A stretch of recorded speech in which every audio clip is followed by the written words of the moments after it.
ইরানের বিরুদ্ধে দীর্ঘ সামরিক অভিযানে অংশ নেওয়া যুক্তরাষ্ট্রের বিমানবাহী রণতরী ইউএসএস আব্রাহাম লিঙ্কনে নৌ সদস্যদের মধ্যে সংঘর্ষে 7 জন নিহত হয়েছেন বলে দাবি করা হয়েছে। এই ঘটনা আরও কয়েকজন আহত হয়েছেন।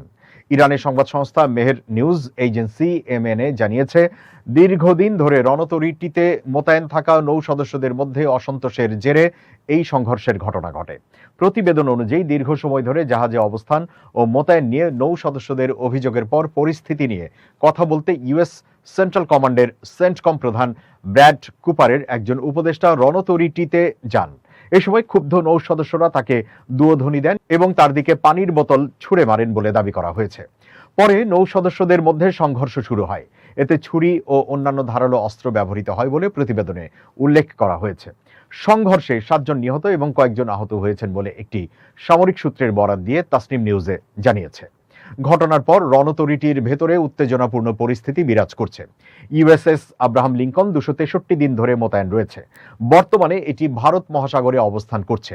এর মধ্যে 208 দিন টানা সমুদ্রে ছিল বলে দাবি করা হয়েছে।